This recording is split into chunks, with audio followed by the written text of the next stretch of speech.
And I thought, okay, what's happening? And right then, this movie came in, like off the screen of my consciousness, and started playing. It was showing me the connection between what I was thinking and what I was creating. This voice said, okay, you need then to do something for me. You need to contact 4 people. You need to do this in 1 week.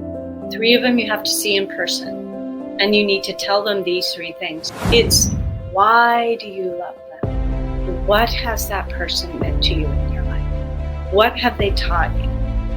What has their presence, how has that changed your whole experience? I've made it a really, really big point in my life now to never die without expressing what I need to people. One of the main reasons I was given this near-death experience is to help prepare people for what's coming.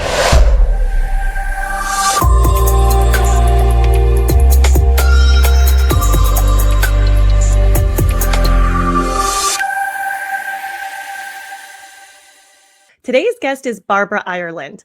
Barbara experienced a near-death experience in 2010 while on an adventure retreat in British Columbia during an endurance challenge where she began to lose the feeling in her body, which caused her consciousness to experience the other side of the veil. This experience led Barbara to develop a technique that she calls the de-looping method, to assist people in addressing their negative reoccurring thoughts, which she now teaches in courses and is also outlined in her book titled How to Stop Negative Thoughts: What My Near-Death Experience Taught Me About Mind Loops, Neuroscience, and Happiness. We want to welcome you to the show, Barbara. Thank you so much for joining us. Thank you so much, Tara and Tracy, for having me. I'm really happy to be here.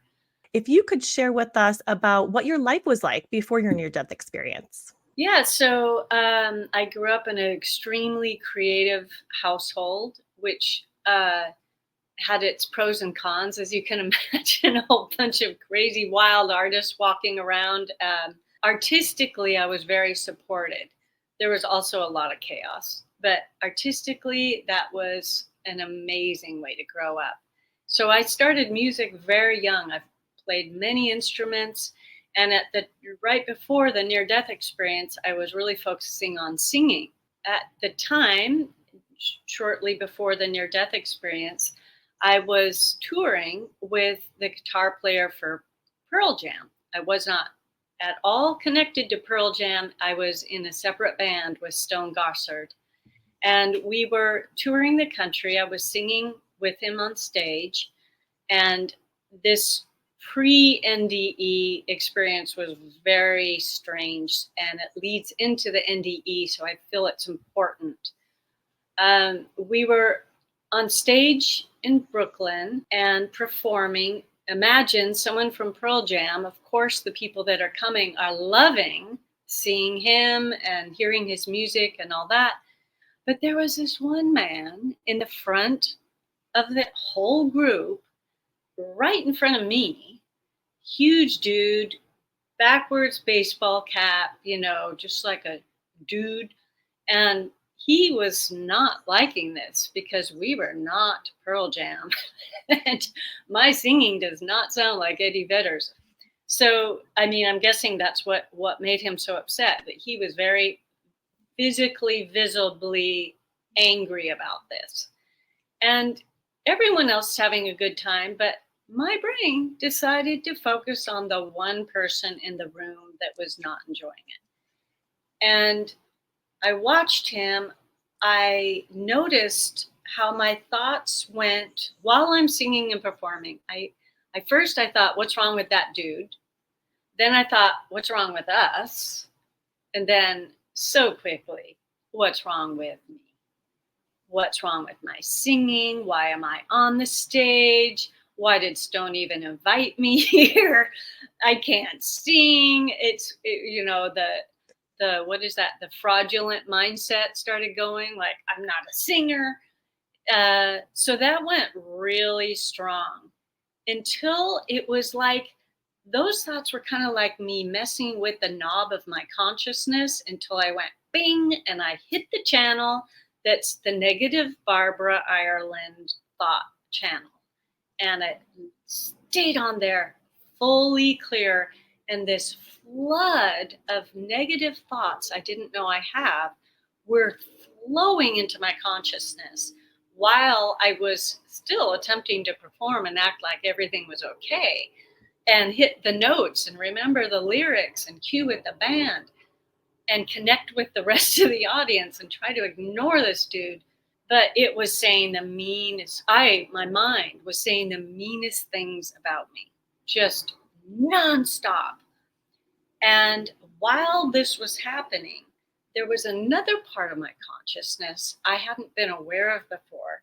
It was like it was standing behind me, maybe 6-8 feet, and it was watching everything and saying, "Isn't that fascinating, Barbara? How you can have two parts of your brain going so strongly at the same time, and you hear me too."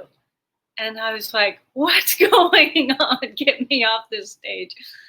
So finally, the show ended. I don't think anyone noticed that I was freaking out. But that night I was in bed and I thought, what on earth was that about? And are these negative thoughts going on in my head all the time and I just am not aware of them?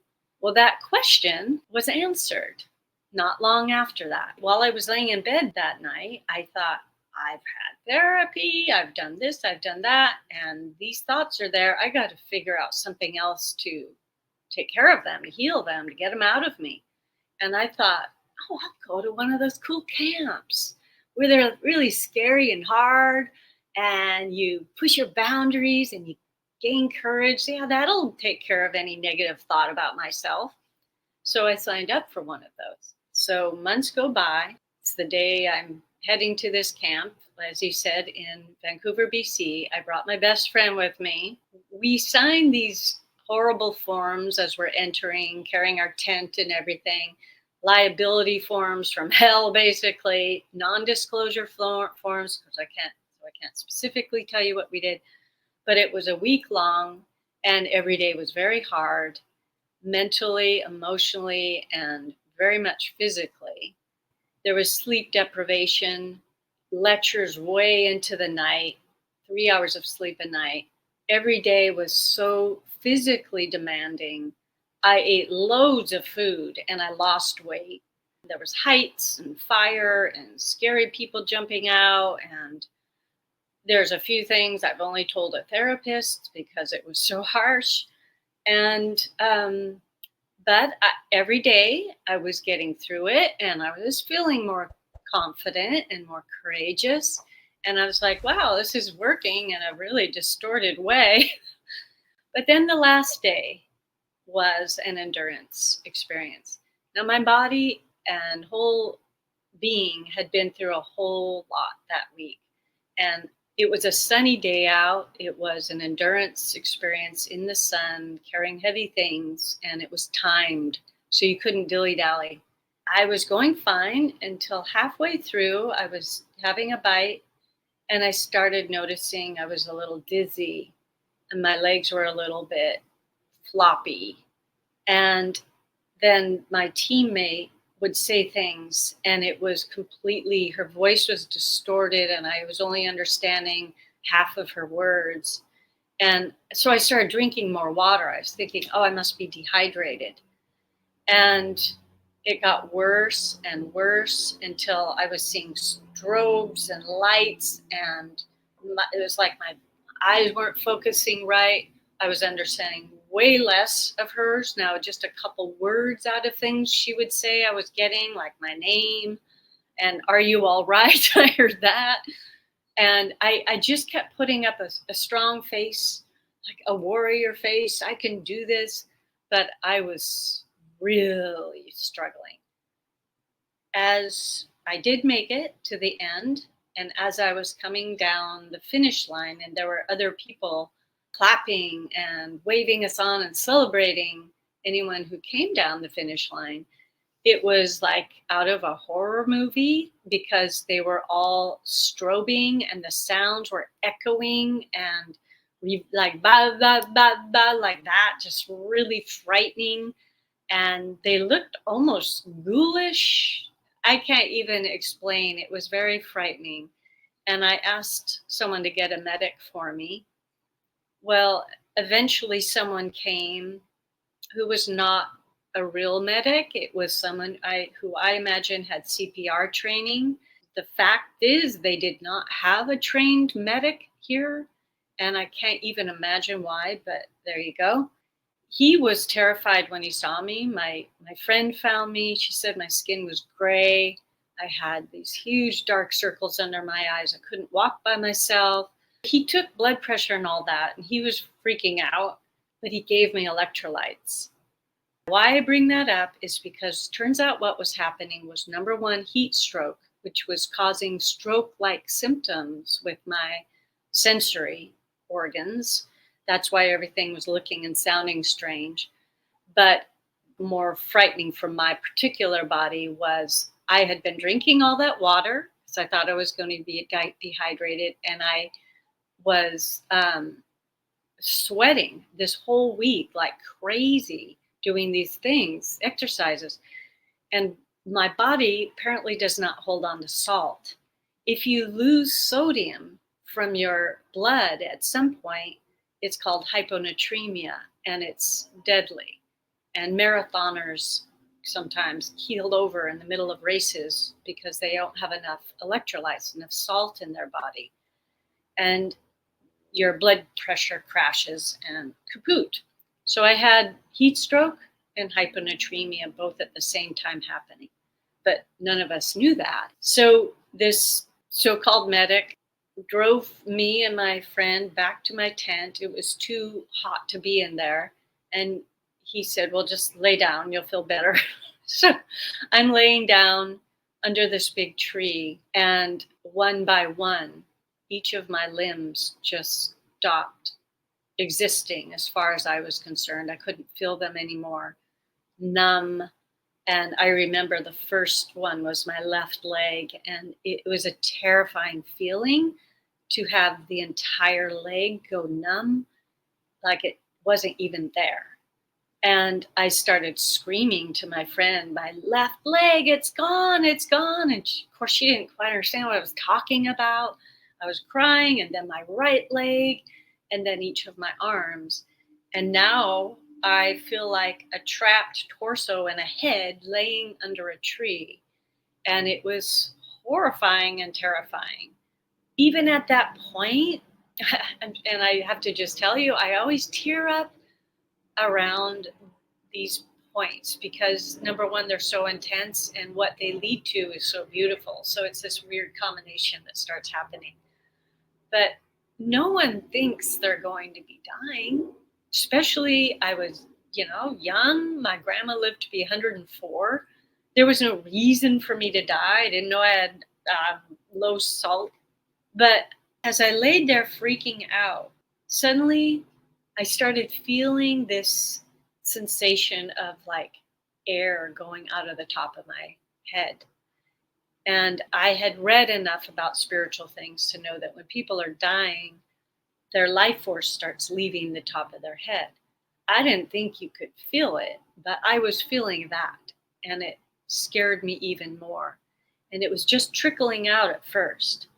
And I thought, okay, what's happening? And right then, this movie came in, like off the screen of my consciousness, and started playing. And this was of a band rehearsal. I was in a second band with my brother from 2 weeks earlier, and we had gotten into a conflict during rehearsal. And it played out in a very interesting way because I watched it like a movie, but I was also reliving it. I was in the scene at the same time. And this was far different from a dream or a memory, for instance. But a memory is spotty. You see like moments. This was not like that. This was every moment in succession, every thought, every feeling, every smell, and watching it at the same time. At some point, this movie freeze framed, and a voice I'd never heard before.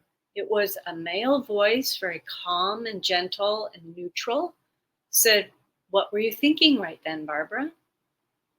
And that startled me enough that I quit crying about my scenario I was in.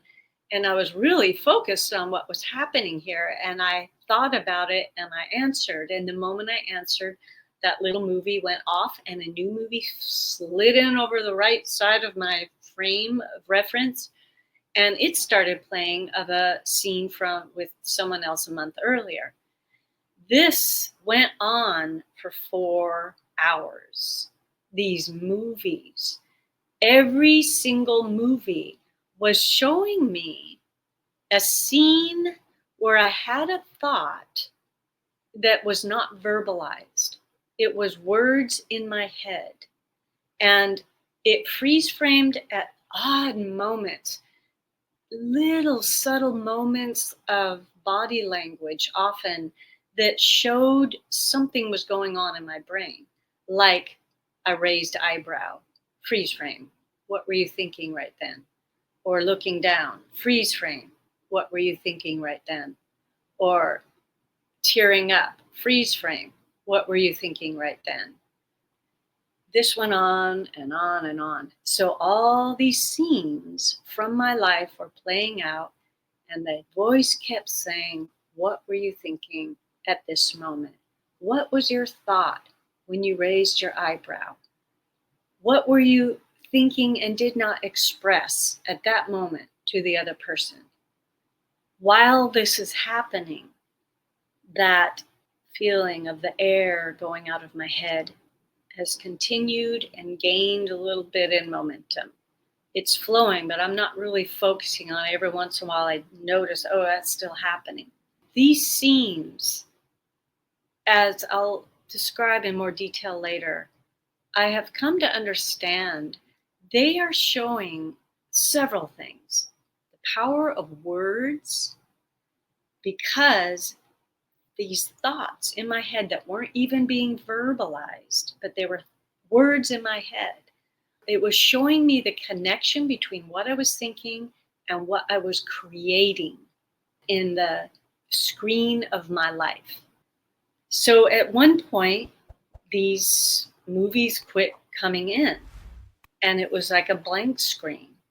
And the voice said, "Barbara, now it's your time to answer a different question, and that is, would you like to stay or go?" And I knew that meant stay in my body and continue with my life, or continue leaving and exit my body. I think a lot of people, if they haven't had a near-death experience, would say, "God, of course I'd say, I want to stay," because everyone fears death. We don't want to die. That's why there's so many people working on anti-aging, right? But actually, when you have a taste of what's on the other side, and at this point I was getting a taste, it's not an easy question to answer, because at this point that life force had left my body enough that I was on the cusp between the worlds. And I had one foot in here. I knew I was still Barbara. I could still feel my torso and my head. And I had the other foot, at least one foot, in the other realm. I could not see over there, but I could feel over there. And what I felt is a love I do not believe we have on earth. It's like every positive emotion, uplifting emotion, every gorgeous connection you've ever had with a person or an animal or nature or yourself, when you're really proud of yourself, or any of those feelings, all wrapped up in together and amplified by 1,000 or 1,000,000. It's an amazing, all-encompassing sense of love, that it's like you're breathing it in the air. It's what you're made of. Every cell is made of love. And when you feel that, I mean, who isn't going to want that? So I was leaning in that direction. And I could tell if I continued to die, I wouldn't have the hassles here. I wouldn't have to, there's so much here that's difficult. Physical problems and relationship problems, self-worth problems, money problems. There's so much here to deal with. There, like all that's gone then. And so I was leaning that way. But I had a conversation with this guide, and I asked questions about if I went back, what would I be doing? Like, I asked a lot of questions, but at the end of that discussion, I decided I wasn't done here and I wanted to finish up. Actually, I'll just tell you, one of the things was I've made it a really, really big point in my life now to never die without expressing what I need to people. I've had a lot of people die in my world that I love over the last 2 years, and thank God I have told them what I need to say, and that's why I'm crying, because I miss them. But I'm also crying because of gratitude towards myself, that I made sure I said these things, that I love them, that I apologize for things I've done, to clear any gray area up, because this is our chance as human beings, as the beings we are here. It's time. We got to do it, because anything can happen, as you can tell from these NDE stories. That was the main reason I went back. But there were also other things to do with purpose. So I made the decision to go back. The moment I said I'm going back into my body, this voice said, okay, you need then to do something for me. You need to contact 4 people. You need to do this in 1 week. 3 of them you have to see in person. And you need to tell them these 3 things. Pretty much what I just told you is what I'm very careful about doing now. It's about love. It's about apology. It's about gratitude. And it's not just, hey, I really love you.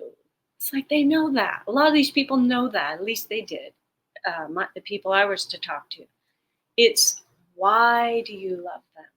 What has that person meant to you in your life? What have they taught you? What has their presence, how has that changed your whole experience of life?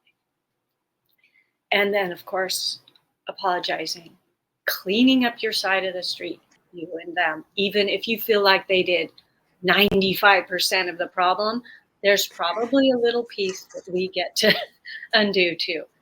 Just a brief pause to say thank you so much for watching. If you enjoy the content that we're producing, we would just ask if you could please click that subscribe button below.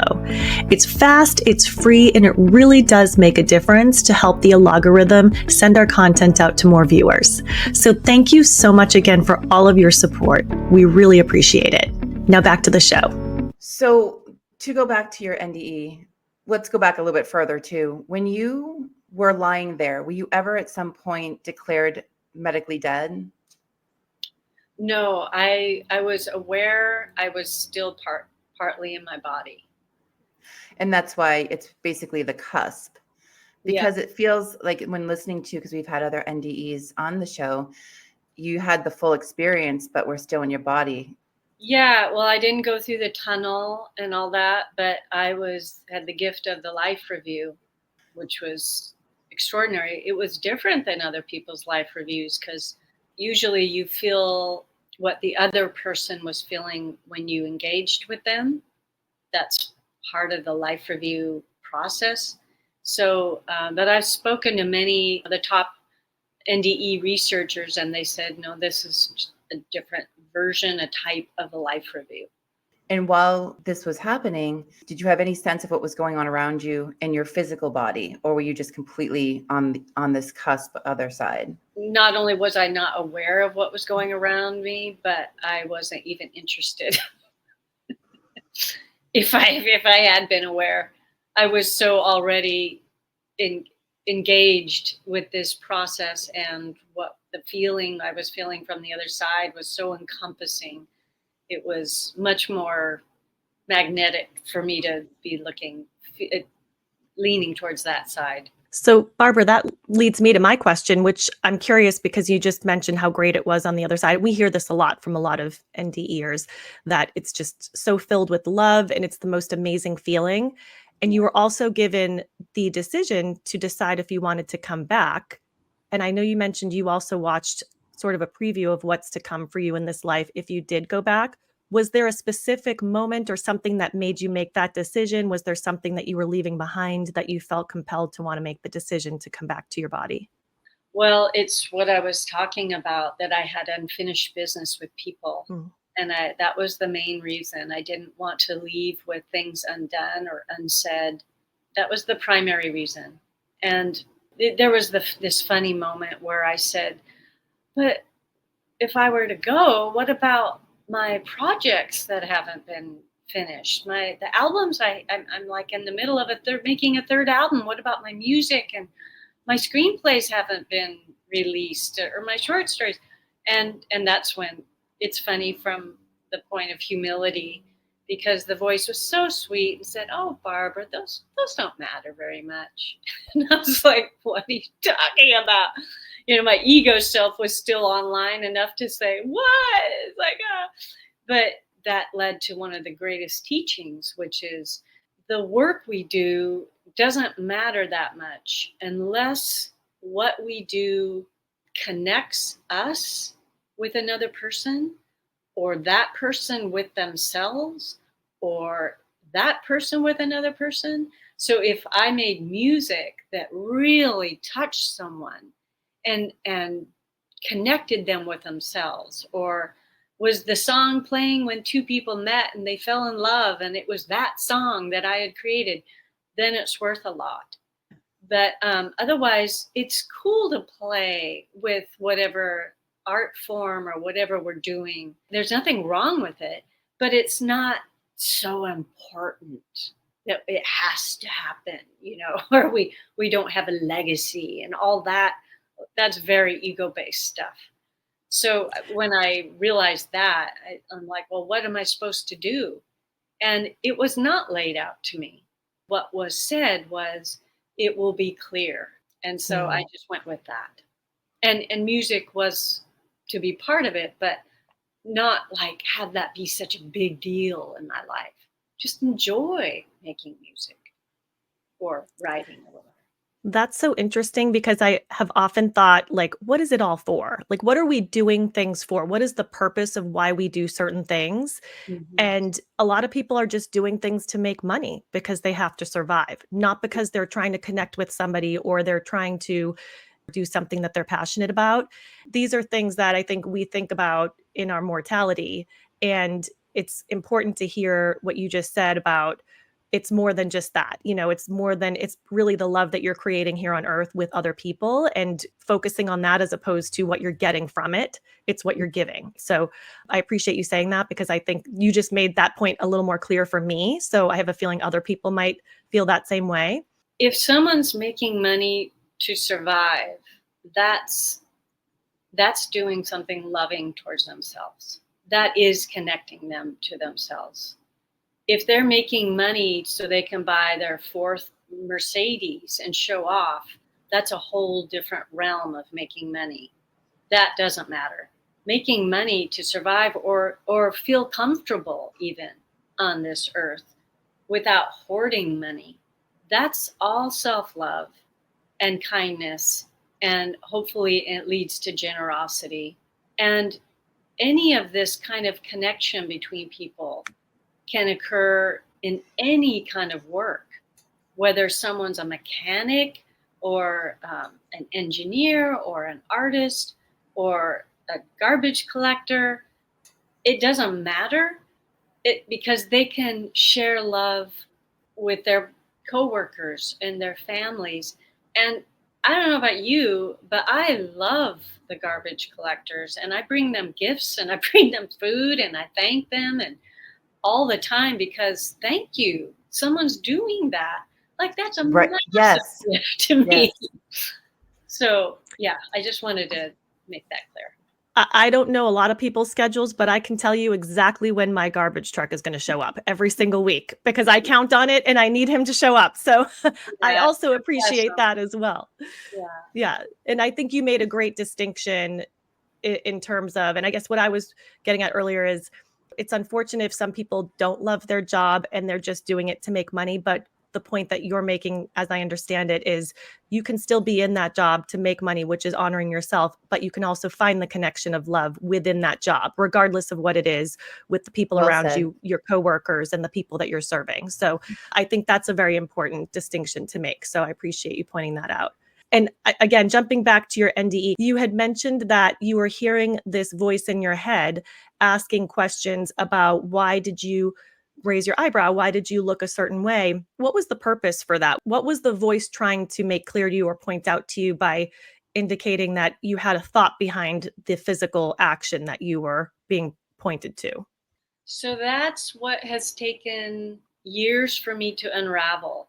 The moment I said yes to coming back to my body, and this guide said, you need to contact these 4 people and say these things.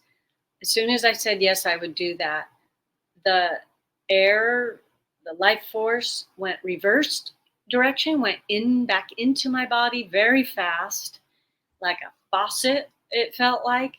And the numbness and feeling came back to all my limbs very quickly within just a few minutes.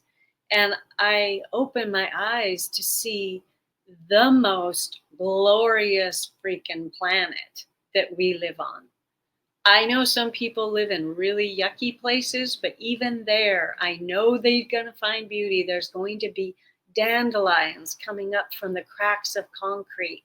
There's going to be sun and beautiful clouds. And where I was, the sun now was low and it was that golden twilight hour. I mean, seriously, like the most beautiful time of day in my mind. And there was a big bumblebee buzzing around a flower, and my best friend sitting there with her eyes closed, holding my hand and praying. And the tree above me, and I was blown away by the earth that we're on, the colors, the sounds, later or then smells, and later the taste of food and music and connection with people and the body and what the body does. Like, I cannot tell you how bizarre and magnificent it feels to be in a body after you are mostly out of it and maybe going to leave it forever. It's incredible. And I believe, if you think about it, every night when we go to sleep, we lose consciousness. We are having an NDE in mini version every single night. It's like rehearsal for death. You finally lay down, you're exhausted, and you go to a whole nother realm. You have all these experiences. But then we wake back up, and here we are, brand new, fresh, a brand new day to be a human being in these bizarre, awesome human bodies on this earth. So for a whole month, I had that sensation of, what on earth is this about? This is so magnificent. It was literally like the sensation of being reborn. Every day was seriously joyful, beyond anything I hopefully described it a little bit. And we have that option every morning when we open our eyes. But no, what happens when we open our eyes, and what happened to me after about a month being in this, is we start having thoughts come into our head that are not full of gratitude and joy and connection. They are ones of fear and worry and disappointment and anger and bitterness and jealousy. All these thoughts clog up our mind. And so we wake up out of this with this brand new day and we're like, ugh, I have to go to my stupid job. Ugh, oh man, I ran out of coffee. How am I supposed to get on? It's so damn hot out there. That's what we do. How is that setting us up for the rest of our day? We're going to be tired, cranky, hate our job. It's going to be too hot because our mind is feeding this experience of Earth. It's like the screenwriter in our head creating the movie that appears in front of us. This is like a movie that we're experiencing here. A lot of it, I believe, is chosen before we come. And we're playing out this time in this life. I'm going to deal with how to work on jealousy, for instance. And then they come to the earth. They don't know what's going to happen, but they're going to get married and their spouse will cheat on them. They're going to, they're just going to have all these opportunities to learn how to not be jealous, to deal with jealousy, to love themselves more so they aren't looking outside all the time for that affirmation of who they are. We choose certain things, I think, to work on when we come. But then we come here and we use the power of our thoughts, which is what that near-death experience, what those life review was showing me. The relationship between what I was thinking unconsciously for the most part and not saying, it was only going on in my head. I was the only one hearing this script. It was the script that overlaid my reality. And as I started understanding the lesson that was being taught during those 4 hours of the life review, I realized I need to change these thought patterns. I need to figure out what the hell I'm saying in my head, and I need to stop this pattern. And so that's what I embarked on for 3 years after that. And I looked at neuroscience, I looked at cellular biology, what the brain is doing from a chemical level, what causes depression, what causes anxiety, what do the spiritual traditions say about all this, what's manifesting, because that's about using your mind in a certain way. What's all that about? And I studied all of that. And in that period, I found that there are 2 types of negative thinking. There's a negative thought that everyone gets. We can't stop the thoughts that come into our head. They're like a sneeze. It just sneezes out a thought. And it comes in, okay, it's probably based on programming from childhood, but still, the thought comes into our head. And we have an opportunity at that moment to let the thing go and let another sneeze thought appear, whatever that next thought might be. Or we can have one of these thoughts that come into our mind and we can go, oh, that's real. Yeah, that person said that mean comment to me yesterday. Now we're looping. Now we're on the treadmill. We are rolling with this thought, how screwed up that person is. How come they're always saying these mean things? And then, whoa, that one is like a contagious thought about this other one. Yeah, and that other person. Then we go to work and we're like, you know what this person said to me, or this person cut me off on the freeway. And then we're spewing the germs of our brain to another person so that they can get the contagion of negative thoughts.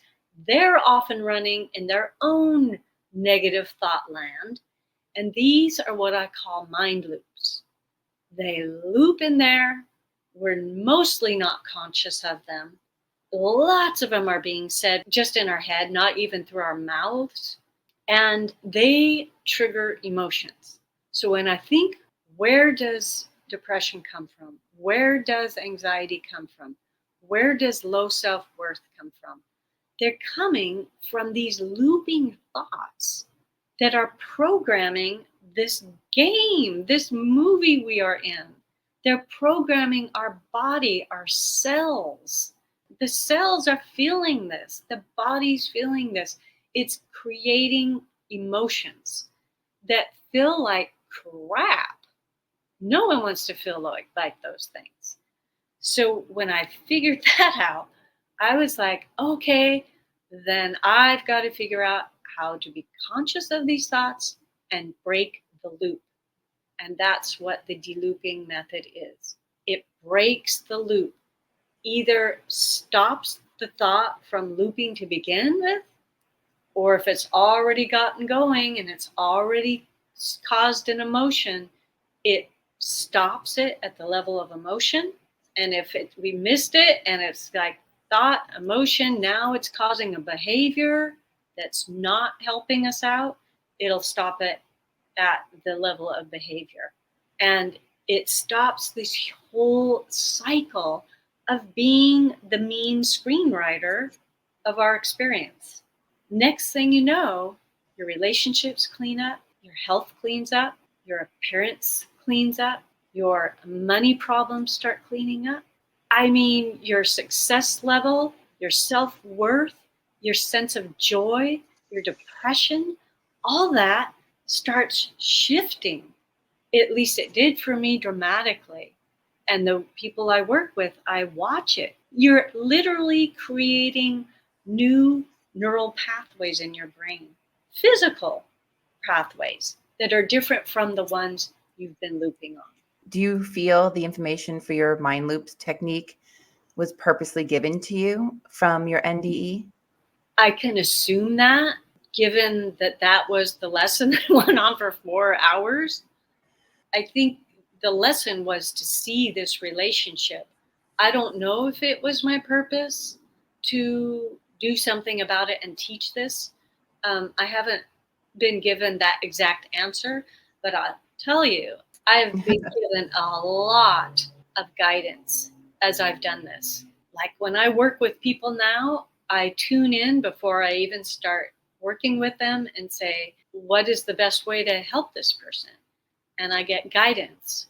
I get guidance on specific aspects of the de-looping method to help tweak it to work better for myself or for other people. So it seems to be in alignment with what I am supposed to be doing, but I was never told this is what you're supposed to do. Do you feel like you've come back with any special gifts? I did. And I now have deep, clear connections with deceased people. I've been asked by people I don't even know that well who have died to go tell their people, spouses and things, certain things, which is really awkward, but I do it. My ability to hear was very clear during the near-death experience. I could hear that guide clear as a bell. And now I can hear even like trees talking, animals, not all the time, but if I slow down and tune in, I mean, it's extraordinary. I'm just thinking, I wish I could do all those things. I would like to talk to trees and to animals. I've tried. I don't get anything back. So I don't know if my channel is not open just yet. You know what? I think actually I've had that kind of opening since I was a little girl. It's just way amplified. But I got rid of squirrels that were in the roof once.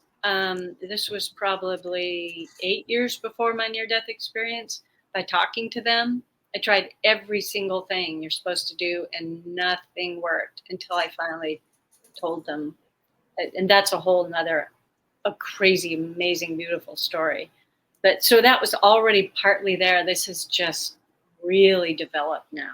Yeah, I think a lot of people come back from the other side with heightened sensory abilities at the very least, right? And then some have even further psychic abilities or knowledge that's been departed. So it just seems like it's a really nice thing to be able to have in your life, It's a nice thing. It's a nice yeah. thing considering the process is not fun.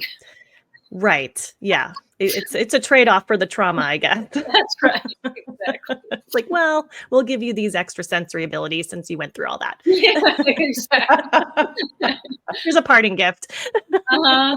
Exactly. So, Barbara, I know you discussed creating consciously. You've talked a little bit about it so far, but also you have a technique that I've heard you talk about as well called the detouring technique, I believe. Are those things you can share a little bit more with us and share with people, just something that they can put into place in their life and start using right away? Yes. What you're talking about is the third step in the de-looping method. That is what my book describes, the how to stop these loops. Then I have a different method for conscious creating, but a big part of conscious creating or manifesting is stopping the loops. I mean, that's huge. If we're walking around in a state of dissatisfaction about what we already have in our lives, how on earth are we supposed to start opening to something really beautiful and better when we're not even grateful for what we have? So we clean these loops up, and then we start dreaming, what do we want and what is right for us in this moment in time in our life? And then we start creating from that standpoint. But the first step is getting a handle on these thoughts, these negative creative thoughts. And so the de-looping method, which is one of the things you said, detour, the first step is detect, like, what on earth is being said in my head. And that's so important. People may think they know what they're thinking, but there's a lot going on they are not conscious of yet. And so we need to make an intention to be conscious. When I was starting this, I put a little note by the side of my bed that said, what is my first thought upon awakening? And because that first thought's going to set my whole day up. So if I'm complaining about my job or my painful knee or whatever, that's not going to set me up very well. So I would notice it. So just noticing what thoughts play in your head when you're with people who trigger you normally. And even start writing them down. Get conscious of them, especially the ones, if you're having trouble with money, what are your thoughts about money? I bet you don't really know. So you start making the intention. I want to know what am I thinking about money? How do I treat money? Do I balance my checkbook? Do I carefully fold my bills into my wallet?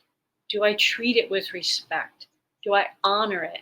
When a check comes, do I thank that check, that money for coming to me? Things like that. Start noticing how you react with whatever it is, love, whatever, health. The second step is detach. And you detach from the thought. So it's not, I am worried.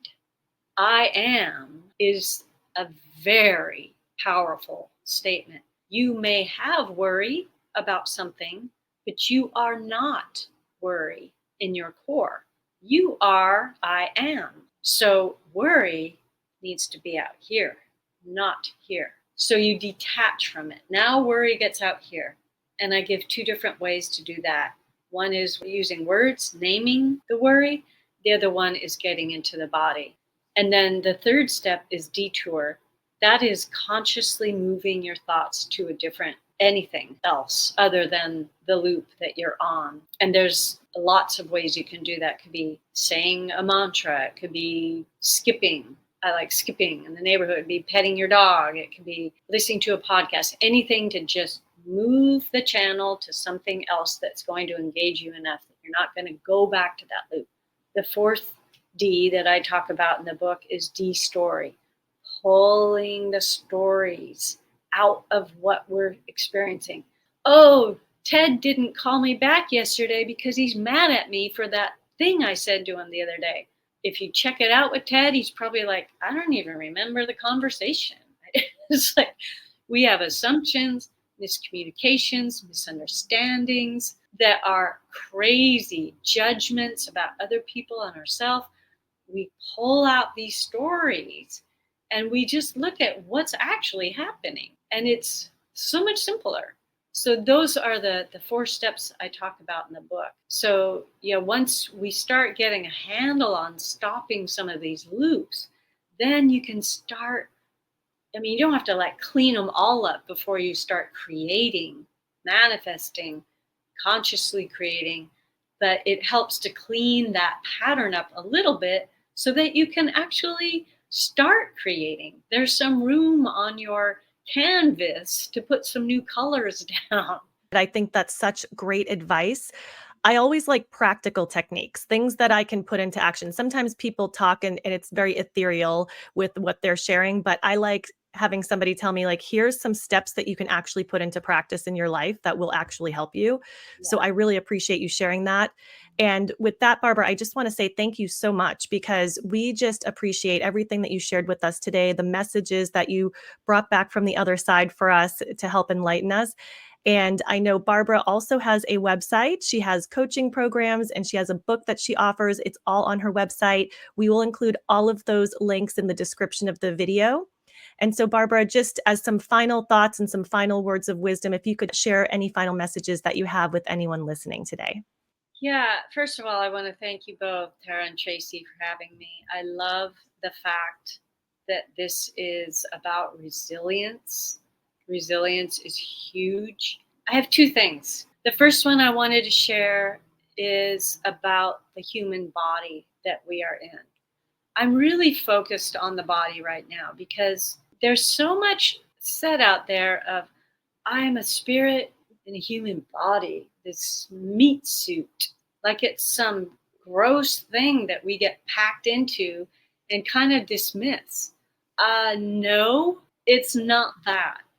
Our body is made up of 35 trillion conscious beings called cells. These are beautiful, darling, conscious beings creating something that keeps our spirit in an ego form healthy, happy, moving throughout this environment. It pushes off invaders. It holds our emotions we don't even want to feel. Like, it is amazing. Regenerates things, renews our energy. I am so in love with my body right now because I'm seeing it so differently. One of the things I'm really excited about in 2025 is I'm going to create a 30-day program where we are going to work with our bodies in such an amazing way, with de-looping, with body image stuff, with movement. It's going to transform people's feeling about their body, their energy, and their health. I am super excited.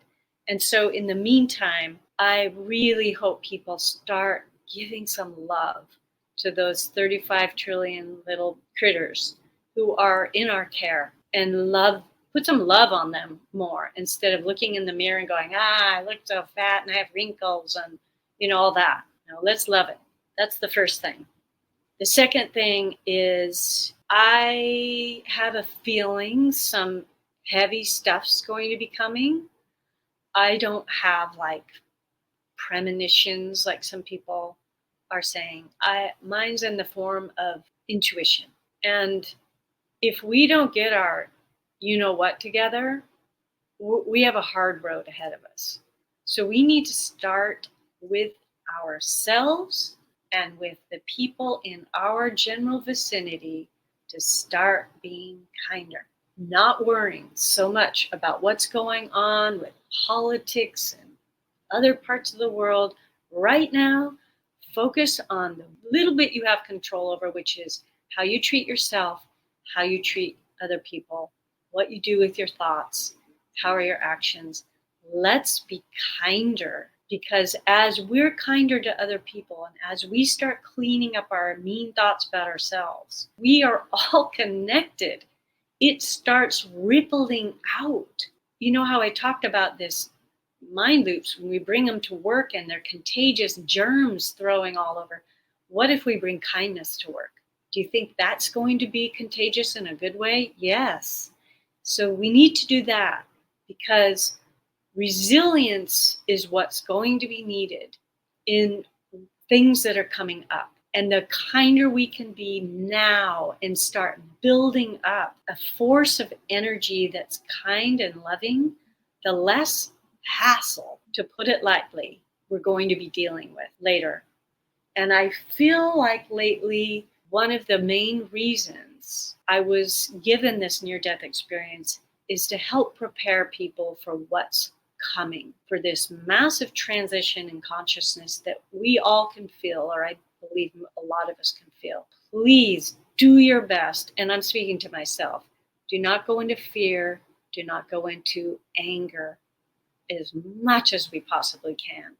I'm de-looping these things in myself, and I'm trying my very best to remain with equilibrium and kindness. I love that message, and I agree. Kindness is just one of the most important things that we can offer to others around us. And I always say this, the golden rule, just treat others as you would want to be treated, and you can never go wrong with that. So Barbara, we just want to thank you so much. Those are amazing words to live by, and we just appreciate you. We appreciate your time and for you sharing your story with us and sharing the information that you brought back from the other side for our benefit. So thank you so much. We very much appreciate you. And I appreciate you both so much. Thank you. Thank you for doing this beautiful channel. It's so necessary, and you two are amazing.